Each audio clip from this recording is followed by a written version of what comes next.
성도 여러분, 안녕하세요. 언제 벌써 9월달이 되었네요. 이제 오늘부터 소예리 문답 본격적으로 시작합니다. 이 시간부터 함께 기쁨으로 참여해서 은혜 받는 시간 되기를 바랍니다. 먼저 우리 찬송가, 찬송가 400장 함께 찬송합시다. 찬송가 400장입니다.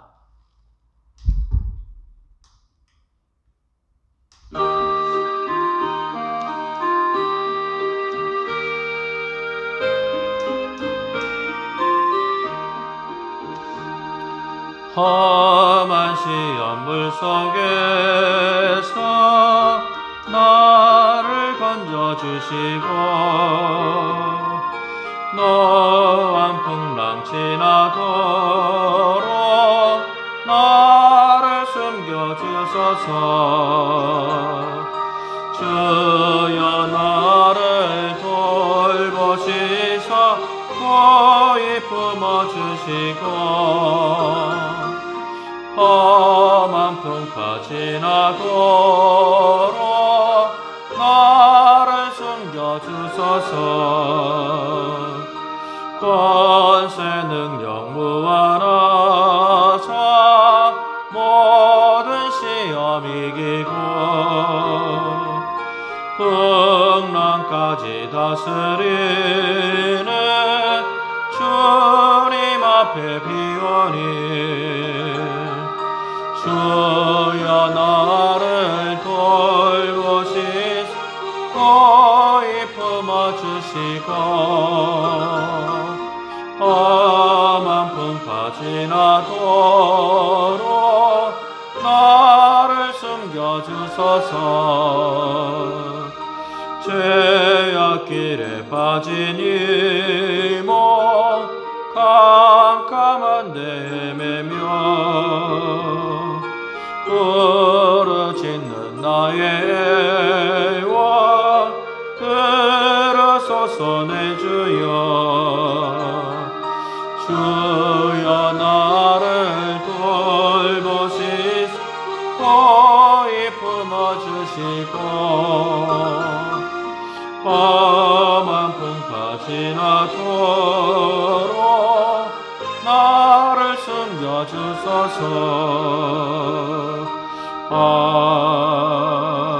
아멘. 기도합니다. 하나님, 어느덧 9월이 되었고 올해도 남은 기간이 몇 개월 되지 않습니다. 어려운 중에도 저희들을 지켜주신 것을 감사합니다. 그러나 여전히 걱정이 많이 있고 무엇보다도 하나님을 향한 우리의 사랑과 열정과 또 하나님을 향한 순종이 약해질까 걱정이 됩니다.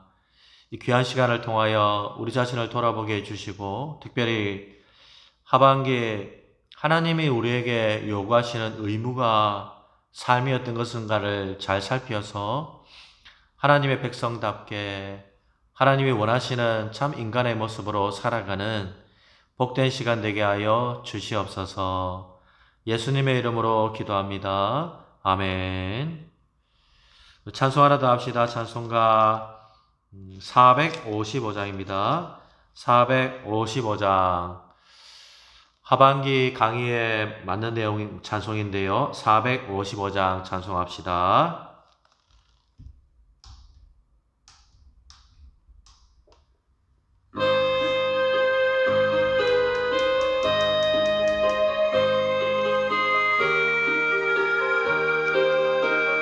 주님의 마음을 못 맞는 자 그 마음의 평강이 찾아오면 험악한 세상을 이기리니 하늘로부터 임함이로다. 주님의 마음 받아 살면서 그 거룩하신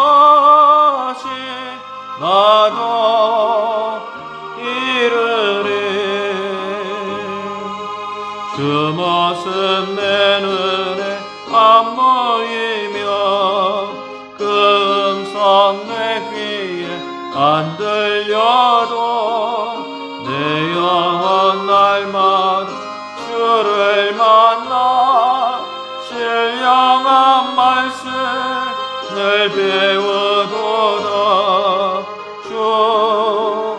주님의 마음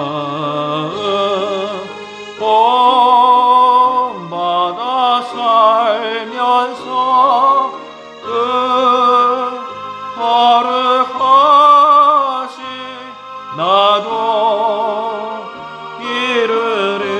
가는 길 거칠고 험하여도 내 맘에 불평이 없어짐을 십자가 고난 이겨내신 주님의 마음 본받음이라. 주님의 마음 본받아 살면서 그 거룩하신 나도 이르리. 주 예수 세상에 다시 오시 그날의 무성도 변화하여 주님의 빛날 그 영상을 함께 보며 주 찬양하리. 주님의 마음 본받아 살면서 그 거룩하신 나도 이르리. 아멘. 하나님 말씀 구약에 미가서 6장 8절, 미가서 6장 8절, 구약 성경 1296쪽 미가서 6장 8절.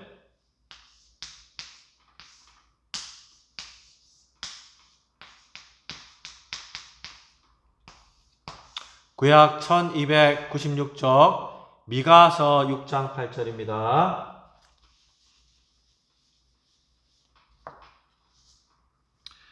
짧으니까 같이 읽읍시다. 시작. 사람아, 주께서 설한 것이 무엇임을 내게 보이셨나니 여호와께서 내게 구하시는 것은 오직 정의를 행하며 인자를 사랑하며 겸손하게 내 하나님과 함께하는 것이 아니냐. 아멘.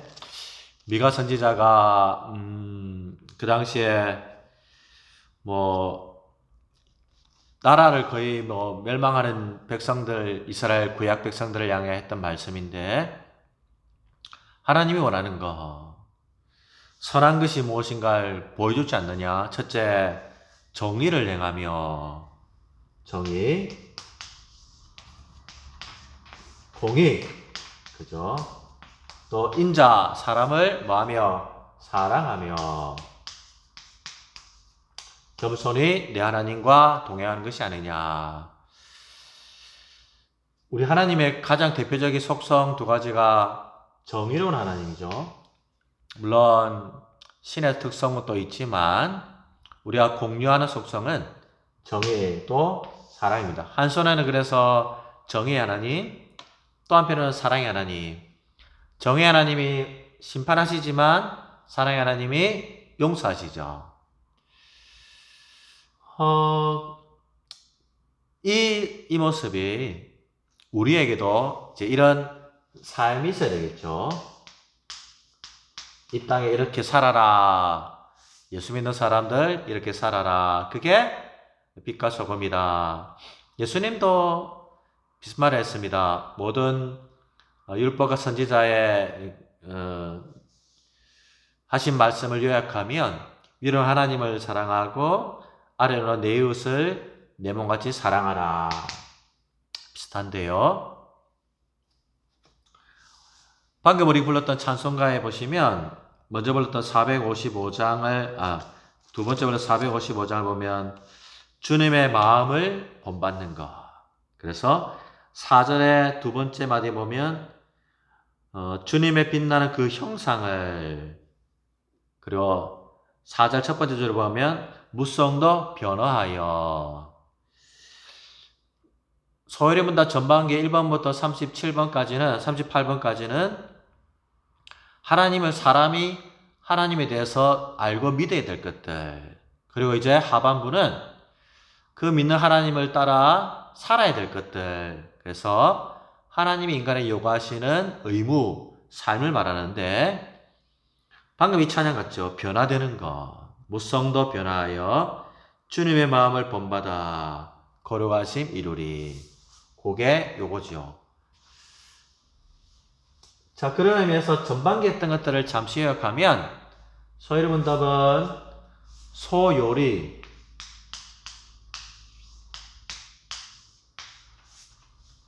작을 섭니다. 작게 요약된 진리를 질문하고 답하는 형식의 107가지로 간단하게 요약한 진리라는 뜻입니다. 그거를 크게 1번부터 38번은 사람이 하나님에 대해서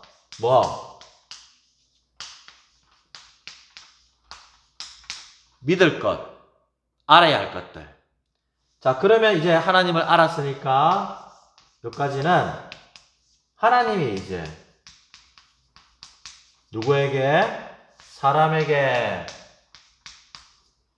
요구하시는 것,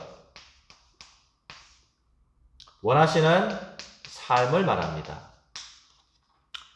이걸 이제 오늘부터 여러분이 조각을 하게 되는데요. 또 전반부를 잠시 우리가 또 요약하면 전반부는 우리가 하나님에 대해서 알아야 할 것 하면서 첫 번째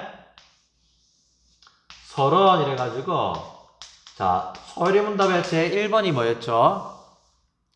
사람의 주된 목적이 무엇입니까? 사람이 왜 창조되었습니까? 즉 사람은 왜 살아야 됩니까? 1번이었죠. 답은 하나님을 영화롭게 하고 즐거워하는 것. 그죠? 그렇게 하다 보면 나도 영화롭게 됩니다. 그거 서로. 그리고 두 번째는 뭐냐면, 그런 하나님을 알고 영화롭게 하기 위해서는 필요한 우리에게 주신 계시가 무엇입니까? 정답은 성경입니다. 3번은 뭐냐면 그 성경에서 가르치는 내용이 뭡니까? 할 때에 두 가지로 말합니다. 첫째로는 아까 말했던 거 있죠. 전반부 내용들. 소요리 문답 성경이 가르치는 내용은 3번이 성경이 가르치는 내용이 뭐냐면 사람이 하나님에 대해서 알아야 될 것과 하나님이 사람에게 요구하시는 것, 요걸 성경이 가르친댔습니다. 그걸 요약한 것이 소요리 문답이죠. 전반기는 그걸 했고 1번부터 3번을 했습니다. 그다음 서론 끝난 다음에 그러면 하나님에 대해서 알아야 되는 것들 본격적으로 나왔는데, 첫째, 누구에 대해서 알아야 했습니까? 신론. 하나님의 속성이 뭔가, 또 하나님의 하시는 일이 뭔가. 속성은 특징이 있었죠. 공간의 제한을 받지 않는 무한, 시간의 제한을 받지 않는 영원, 또 변하지 않는 불변, 이런 걸 했습니다.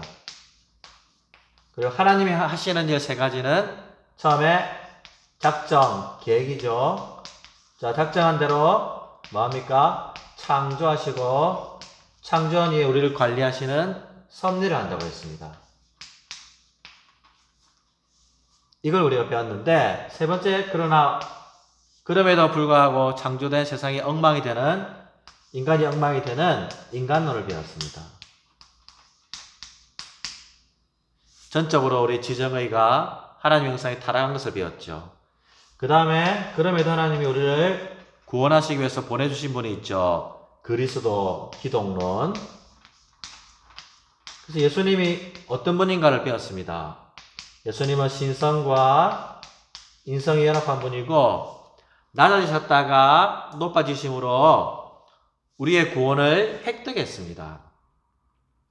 이걸 우리가 배웠고요.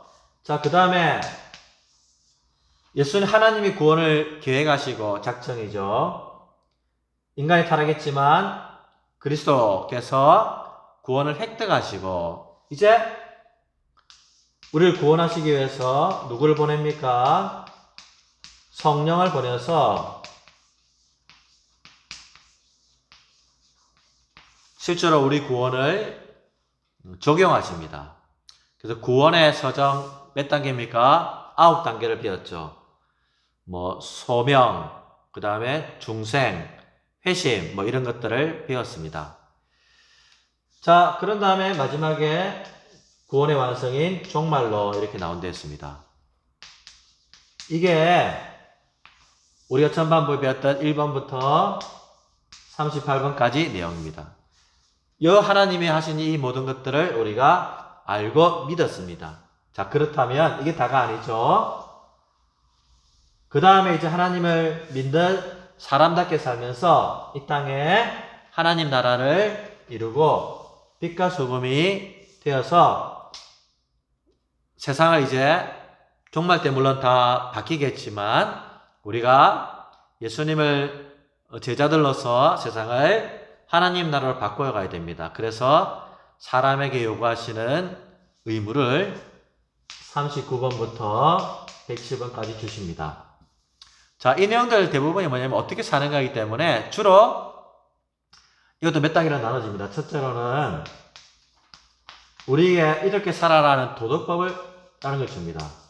도덕법, 윤리법.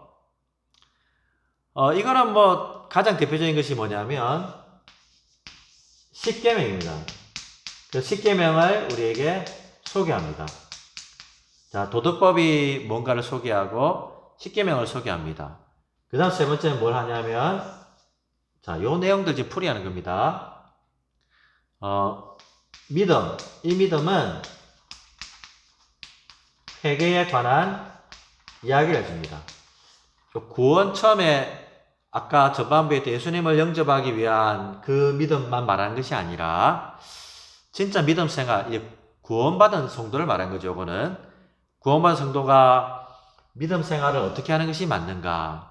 무조건 믿습니다. 이거 말고 믿는다는 것이 뭔가? 그리고 우리의 중요한 회개 생활, 회개한다는 것이 뭔가를 이 회개는 이 믿음이나 이 회개는 앞서 전반부에 나왔던 구원을 얻기 위한 것도 물론 있지만 우리 삶 속에서 어떻게 믿음 생활할 것인가 히브리서 11장 같은 거죠. 또 어떻게 회개하는 삶을 살 것인가 날마다 구원받기 위한 지옥 안 가려고 하는 믿음 회개만을 말한 것이 아니라 우리의 삶이 성화되고 그죠?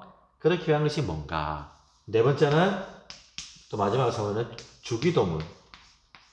기도에 관한 삶을 우리가 살피게 됩니다. 자, 오늘은 이 도덕법이 뭔가 이걸 관해서 살펴보려고 합니다. 도덕법이 왜 우리에게도 필요하다는 거죠. 자,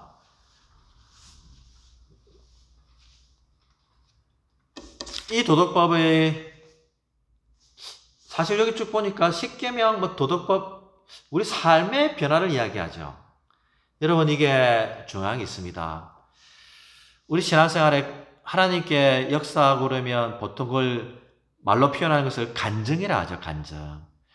근데 어느 순간부터 우리 기독교의 간증이 약간 왜곡됩니다. 자꾸 성공신화, 텔레비에 보면 사업 성공한 것, 또 내 안에 하는 일들이 잘 풀린 것들, 특히 이제 인간적으로 볼 때에 또 어떤 세상 살아갈 때 뭔가 좋은 일 생긴 것들을 간증 이렇게 합니다.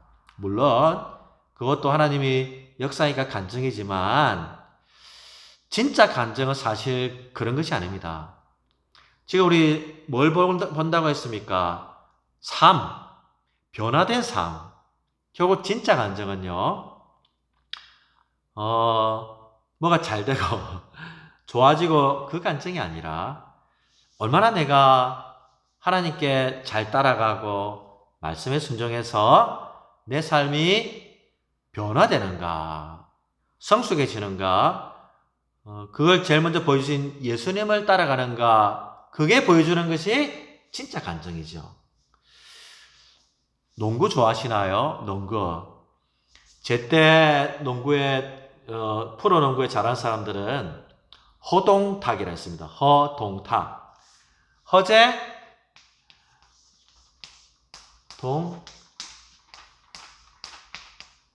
기아라는 팀에, 프로팀에 있는 선수들이었는데요.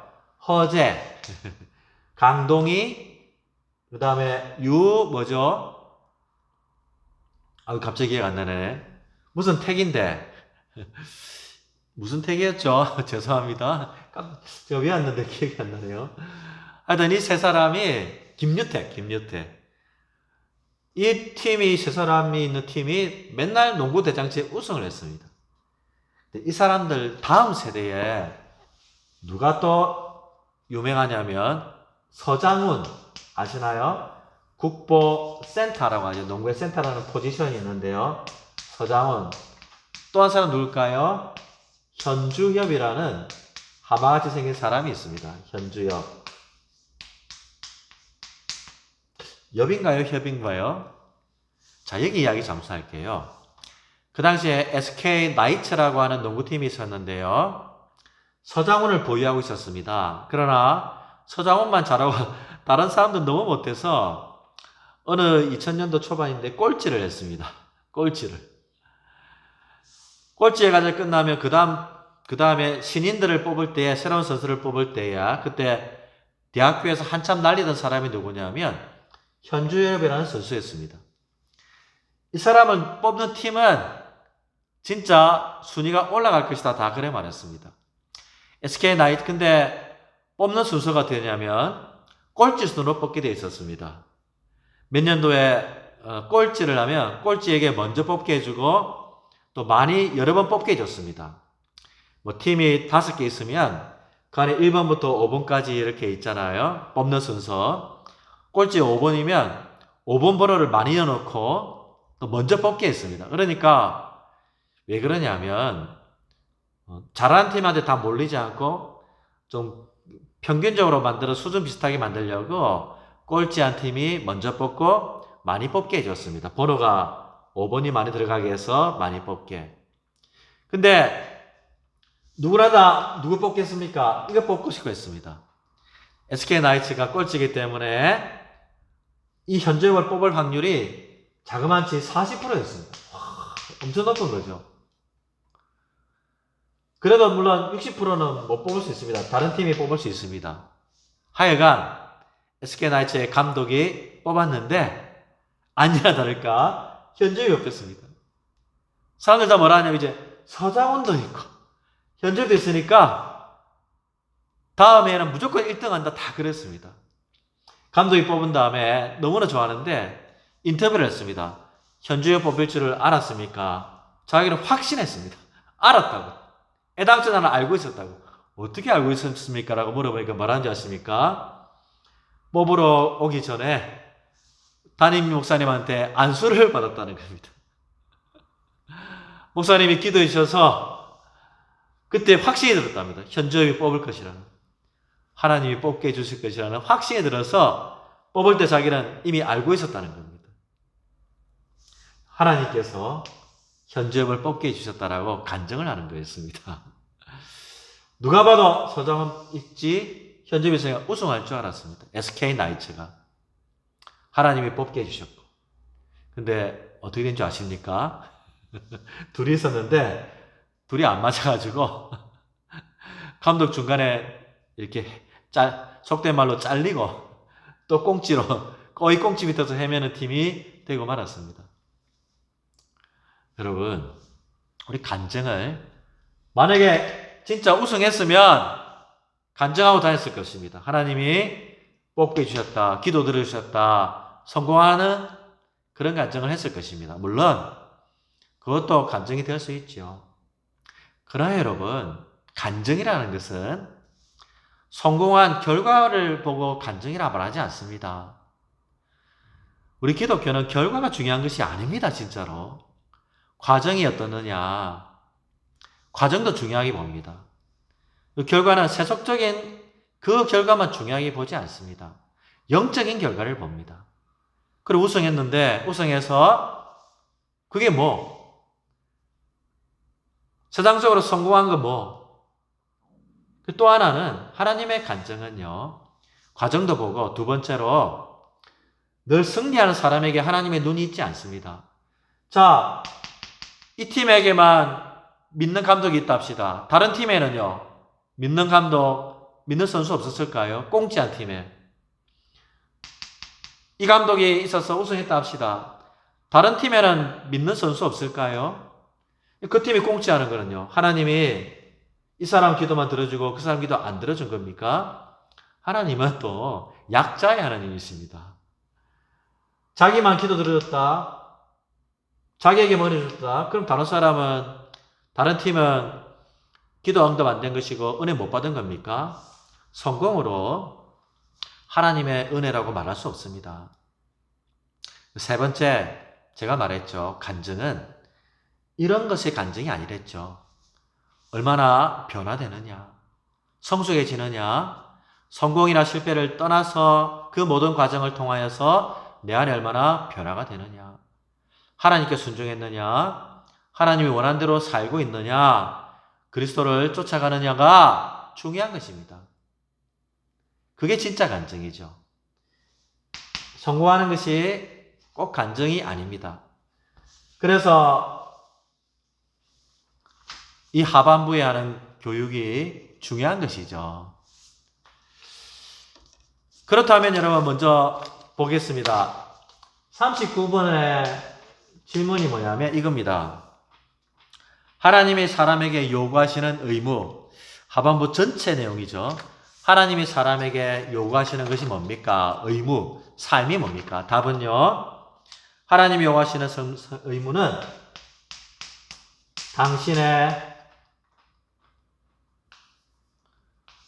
하나님이 나타내신 뜻에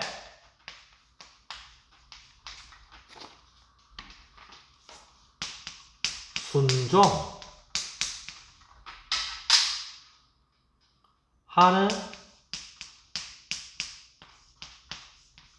것입니다.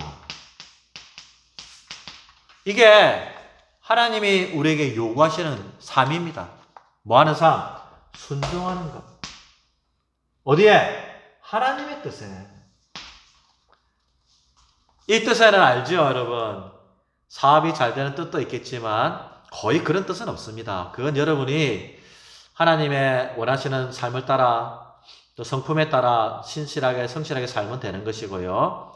그런다고 해서 또 성공한다는 보장은 없습니다. 그건 하나님의 뜻이 아니라 하나님의 뜻은 어떠한 상황 가운데서 때로는 실패하고, 그죠? 망하고, 안 되고 하는 그 가운데서도 하나님이 원하는 뜻대로. 제가 말씀드렸죠. 예수님의 12제자 중에 세상적으로 성공한 사람 아무도 없고, 편안하게 죽은 사람 아무도 없다고 했습니다. 그렇게 다 살라는 것이 아니라 그들에게는 그게 하나님의 뭐였죠? 뜻이었습니다. 그러면 뭐 하는 것? 순종하는 것이 우리에게 요구된 삶인 것입니다. 순종인 것입니다. 세상 사람들은 모르겠습니다. 우리에게 원하는 삶은 순종입니다. 아담 때부터 마지막 때까지 이걸 원하시는 것입니다. 네, 내 뜻이 아니죠. 하나님의 뜻에 순종하는 것, 따르는 것, 그게 우리의 요구되는 삶입니다. 자, 여기 중요한 것은 하나님이 나타내는 겁니다. 우리 전반기에서 하나님이 어떤 분인가를 참 배웠습니다. 여러분, 강도가 살인자에게 똑바로 살아라, 그 뜻을 누가 믿겠습니까? 똥 묻은 개가 겨 묻은 개한테 똑바로 살아라, 권위가 없습니다. 하나님은 우리를 지으시고 우리에게 섭리하시고 정말 우리를 사랑하시는 하나님인 걸 배웠습니다. 우리를 위해 아들까지 내어놓는 하나님인 걸 배웠습니다. 모든 것을 정말 이루신 하나님을 배웠습니다. 권위가 있습니다. 그렇죠? 그래서 우리는 그분의 뜻이 완전하다는 것을 압니다. 그래서 순종하는 것이죠. 자, 여기에 중요한 첫 번째가 뭐냐면 하나님이 나타난 뜻을 말합니다. 이 뜻은 다른 말로 말하면 제가 말했습니다. 흔히 구약에서는 율법이라고 합니다. 율법. 또 이거를 도덕법이라고 합니다. 여기서 말하는 도덕법을 말합니다. 왜 하나님의 이 도덕법이 중요합니까? 사람의 법, 사람의 윤리는 때와 장소와 시대에 따라서 변하든가요, 변하지 않든가요? 변합니다. 그래서 기준이 될 수가 없습니다. 대표적인 것이 우리가 알죠. 간음법. 지금 간음은 더 이상 형벌을 받는 형법상의 벌이 아니죠. 배상을 할 수 있습니다. 민법상으로. 그럼 감옥 가거나 바뀌었습니다. 시대에 따라, 문화에 따라 바뀌죠. 그래서 시대를 상관없는 유일한 법이 될 수가 없습니다. 그러나 이거 하나님의 법입니다. 여러분, 우리가 지키는 법은요, 세상 법하고 좀 다르죠. 세상 법도 있지만 우리 하나님의 법. 왜요? 시대와 역사와 문화에 따라서 변함이 없이 완전한 법이기 때문에 우리 하나님의 이 도덕법을 지키려고 합니다.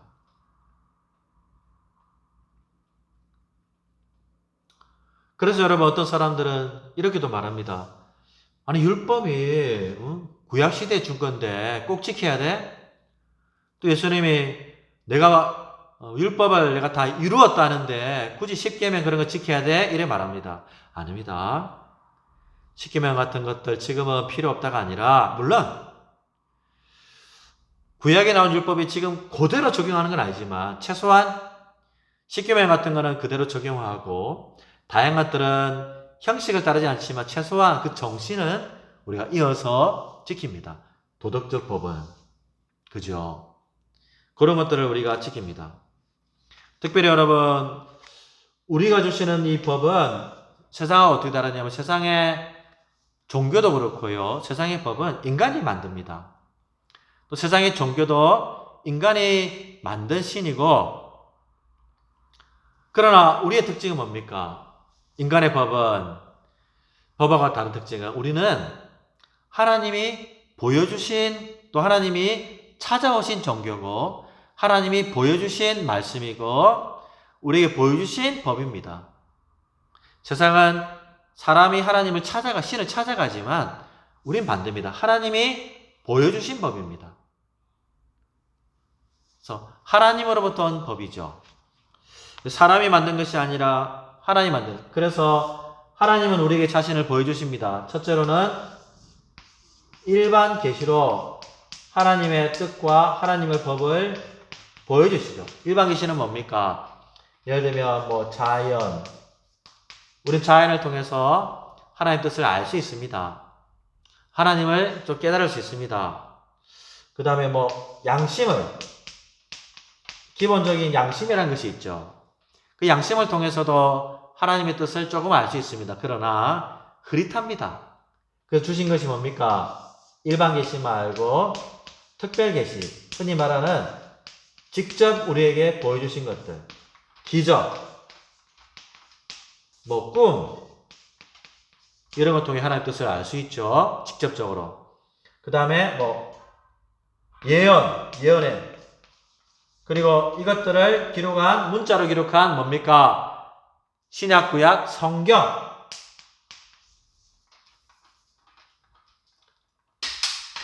성경에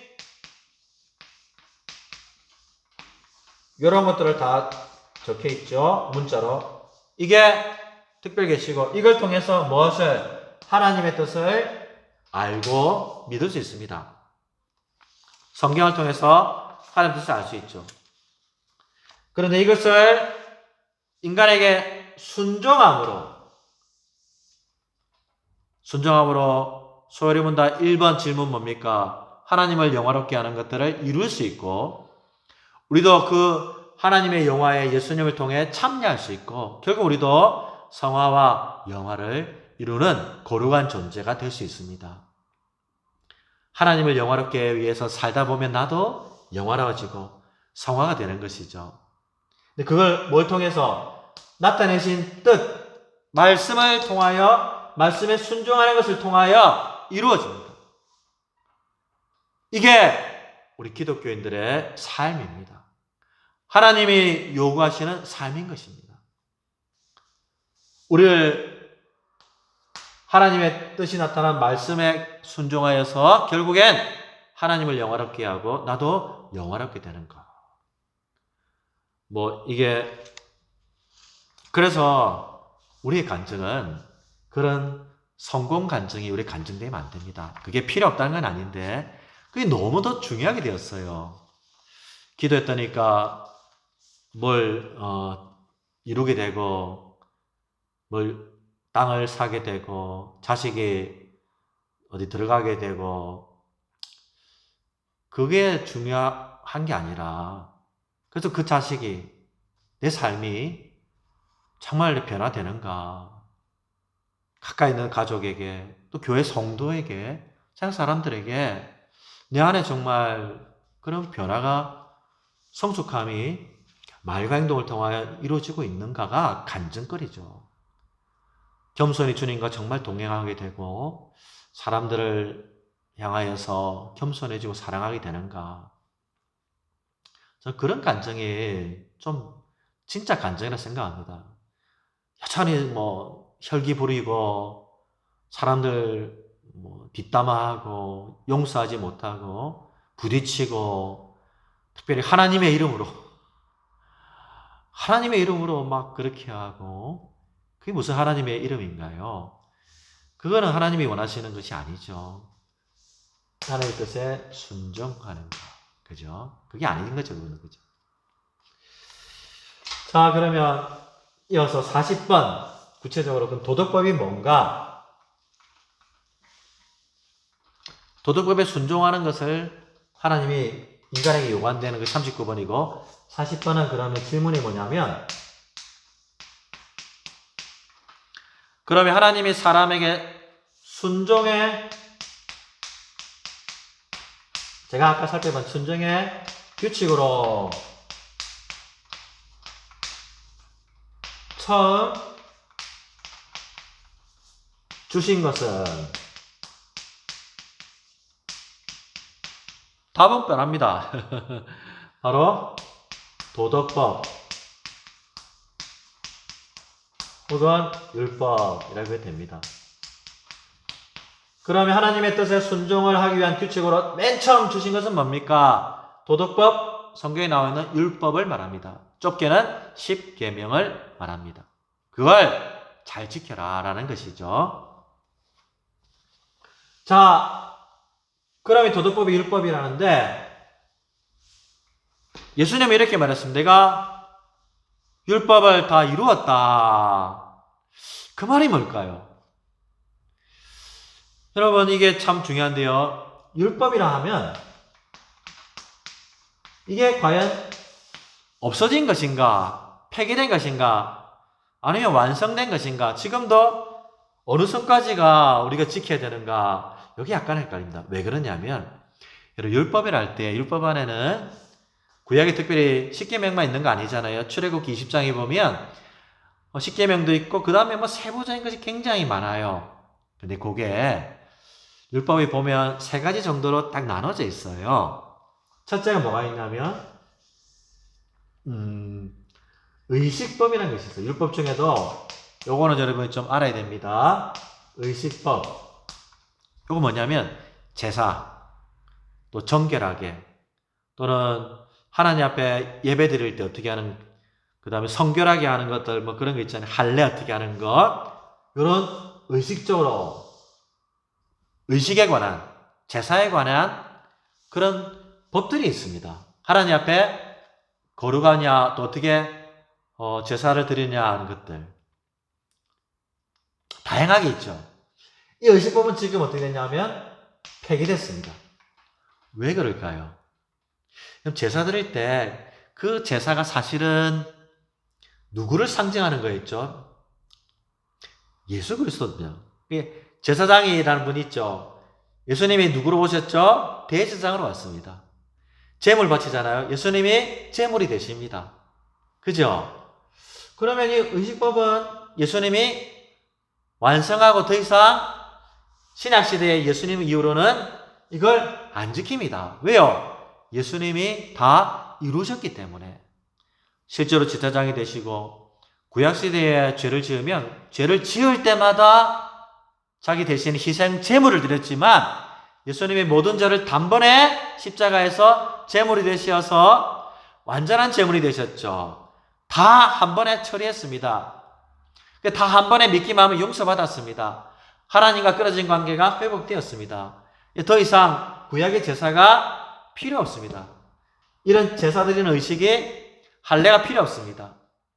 근데 유대인들은 율법주의에 빠져서 율법주의 뭡니까? 이런 의식들도 다 하나씩 지켜야지만 구원받는다라고 착각을 했습니다. 원래 그 착각을 안 하는데 유대인들도. 근데 예수님 당시 때의 사람들은 이걸로 죄인이다, 죄인이 아니다, 구원받는다, 못 받는다까지 심지어 착각을 해서 오해했죠. 더 이상 필요 없습니다. 그림자였죠, 그림자. 그죠? 구약시대의 제사는. 본체 예수님이 왔기 때문에 다 이루어서 이거를 더 이상 신약시대에는 필요가 없습니다. 자, 또 율법의 구약율법에는 뭐가 있냐면 시민법이라고 있습니다. 시민법. 이거를 뭐라고 하냐면 국가법. 출애굽에서 이스라엘에게 준 율법은요, 나라를 이제 이루는 율법입니다. 근데 독특한 나라였죠. 전부 다 하나님을 믿는, 예외 없이 믿는 아주 독특한 그런 법이었습니다. 뭐가 있나요? 이 시민법은 뭐냐면 국가의 운영을 위해서, 시민의 질서를 위한, 지금 우리나라에도 국법이랑 헌법이라는 게 있잖아요. 그런 법을 말합니다. 왜냐하면 나라를 이뤘기 때문에. 그래서 뭐가 있던가요? 뭐 범죄에 관한 법이 있잖아요. 범죄. 그래서 내 눈을 복수법 비슷하게 내 눈을 잃으면 또 눈을, 또 내 팔을 잃으면 또 팔을 이렇게 하는 그런 복수법 같은 것들, 형벌법 그런 게 있었고요. 또 세금을 내는 법도 있었죠. 세금. 성전에 세금을 얼마 내라, 뭐 그런 세금에 관한 법들, 그게 구약율법에 나옵니다. 세금에 관한 그런 법들. 또 토지에 관한 법 기억나십니까? 토지. 남의 땅을 그 사람이 가난해서 내한테 팔아 샀어도 50년째가 되면, 산지 50년째가 되면 희년 이래가지고 토지에 관한 돌려주게 되어 있습니다. 또 이스라엘 사람들을 노예로 삼았어도 7년째가 되면 전부 다 이스라엘 사람들은 노예에서 해방시켜줘야 됐습니다. 그런 사회 질서에 관한 다양한 법이 율법에도 나옵니다. 자, 이거는요, 지금 지킬까요, 안 지킬까요? 세모입니다. 여러분, 지금 우리나라는 100% 기독교 국가도 아니고, 그죠? 다양한 종교가 있습니다. 다양한 종교. 그래서 구약에 나오는 것들을 뭐 7년 만에 또는 50년 만에 빚다 탕감해져 놓을 그대로 지킬 수는 없습니다. 이스라엘 나라 안에서만 지키지 대한민국에서는 이걸 법으로 만들거나 이런 거는 정말 쉽지가 않습니다. 그러나 어떤 거는 할 수도 있습니다. 좋은 것들은. 아니, 꼭 이렇게 하라는 것이 아니라 정신이죠. 다른 사람을 노예로 삼지 말자, 갑질하지 말자. 또 이거 뭡니까? 이렇게 만든 이유는 평균케 하는 거죠. 평균케. 공산주의 만들자는 것이 아니라 이런 복지, 그죠? 사람을, 인권을 존중하는 것을 하자, 뭐 그런 식으로 적용할 수가 있습니다. 100% 하진 불가능하죠. 지금 우리는 이스라엘 국가와 다르기 때문에. 교회 다닌다고 해서 똑같이 그런 법을 하면 안 됩니다. 그러나 세 번째 무슨 법이 있냐면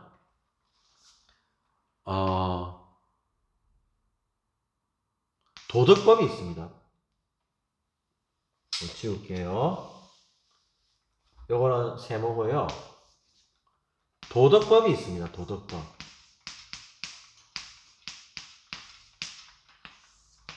주님이 말씀하시기를 내가 거룩하니 너희도 거룩하라 라는 성화와 영화를 요구하십니다. 그거는 시대가 지나도 변하지 않습니다. 의식법은 제사지요.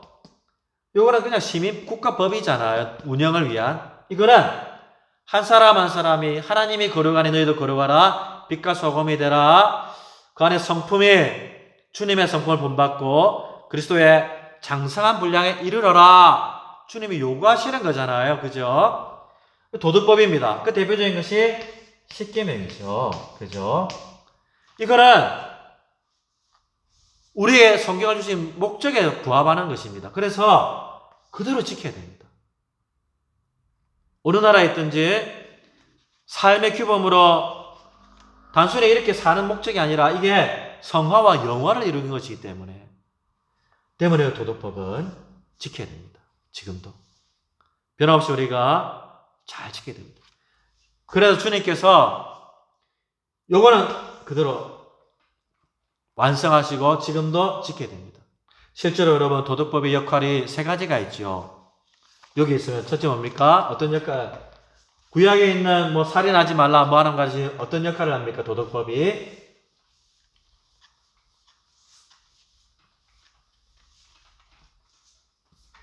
성경에 있는 율법으로서의 도덕법. 첫째, 뭐 살인하지 말라 이러니까 뭐가 됩니까? 권선징악이 됩니다. 권선징악. 선을 권유하고 악을 하는 것. 실제로 십계명에 나오잖아요. 도덕법이 지금도 필요합니다. 율법 전체가 아니라 시민법이나 의식법은 아니라 도덕법으로서의 두 번에 뭐합니까? 성경에 보시면 몽학선생이란다. 몽학선생. 몽학선생이 뭐죠? 옛날 로마나 그 시대에 노예 중에 똑똑한 놈을 갖다가 자식 교육에 담당시킵니다. 7살 될 때까지. 걔가 자기 아버지의 유산을 가업을 이어받을 만하도록 노예 중에 똑똑한 사람이 학자 출신들이 교사 역할을 합니다. 때리기도 하고. 그러나 성경에 뭐라 합니까? 율법이 몽학선생하지만 영원히 하는 것이 아니라 실제로 몽학선생도 7살 때까지만 하거든요. 몽학선생의 한계가 있습니다. 몽학선생은 결국에 또 한 역할이 뭐냐면 자기 자식의 아버지를 따라가도록 아버지 유산을 이어받도록 율법이 몽학선생 같은 율법이 누구를 바라보게 하냐면 예수님을 바라보게 합니다. 예수님. 율법에 그런 역할을 합니다. 율법을 볼 때마다 사실은 못 지킵니다.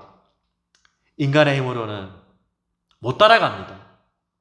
절대 다 못 지킨다를 깨닫게 되고 그러므로 율법이 아니라 예수 그리스도의 은혜로 하나님의 은혜로 구원받는 사실을 깨닫게 합니다. 그래서 율법은 죄를 깨닫게 안 되죠. 그리고 더 나아가서 죄를 덮어주는 예수님을 바라보게 하는 역할을 율법이 합니다. 예수님 바라보게. 그래서 율법이 필요합니다. 세 번째로는 율법이 아까 말했죠. 우리의 삶의 실제적인 규범이 됩니다. 예수 안 믿는 사람들은 간음이 할 수 있지만 우리는 간음하면 안 되죠. 왜요? 율법에 십계명에 하지 말라 했잖아요. 이 세 가지를 율법이 잘 하게 됩니다. 그래서 우리를 어린아이가 아니라 장성한 자의 분량에 이르게 합니다. 성도 여러분, 우리 믿는 사람들, 세상 사람들은 어떻게 사는지 모르겠지만 우리는 하나님이 주신 정말 우리를 복되게 하려는 말씀이 있고 그 말씀 안에 율법이 있고 가르침이 있습니다. 도덕법이 있습니다. 우리가 아무리 교회를 크게 짓고 또 뭐 산을 옮길 만한 믿음이 있고 또 뭐 기적을 일으키고 간증을 아무리 많이 해도 우리 안에 그런 주님의 마음이 없는데 무슨 그게 간증이고 변화가 없는데 그게 무슨 우리 믿는 자의 모습이겠습니까? 여러분에게는 어떤 간증이 있습니까? 기도 제목이 어떤 것입니까? 정말 여러분이 이걸 이룰 수 있는 정말 놀라운 성화와 변화가 일어나는 그 말씀의 순종하여 일이 일어나는 것이 기도 제목이 되고 저와 여러분의 간증되고 그래 정말 세상의 빛이 되는 우리 모두 되시기를 부탁합니다. 기도하겠습니다.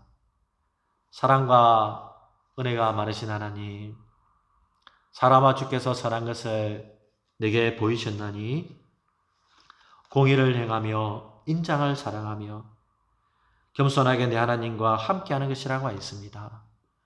이 강의를 통해 하나님의 그 뜻에 말씀에 도덕법에 순종하여서 정말 내 안에 아름다운 변화가 일어나는 그 간증을 나는 우리 모두 되게 하여 주시옵소서. 어려움 중에 있는 우리 성도들, 아픔 중에 있는 성도들, 육신의 고통 중에 있는 많은 성도들, 영적으로 힘든 성도들, 아버지 찾아가셔서 위로하시고 힘을 얻게 하시고 무엇보다도 그 심령에 그리스도의 장성한 것이 충만하여서 어떤 상황 가운데서도 하나님을 영화롭게 할 수 있는 교회와 성도가 다 되게 하여 주시옵소서. 살아계신 예수님의 이름으로 기도하옵나이다. 아멘. 하늘에 계신 우리 아버지, 아버지의 이름을 거룩하게 하시며 아버지의 나라가 오게 하시며 아버지의 뜻이 하늘에서와 같이 땅에서도 이루어지게 하소서. 오늘 우리에게 일용할 양식을 주시고 우리가 우리에게 잘못한 사람을 용서해 준 것 같이 우리 죄를 용서해 주시고 우리를 시험에 빠지지 않게 하시고 악에서 구하소서. 나라와 권능과 영광이 영원히 아버지의 것입니다. 아멘.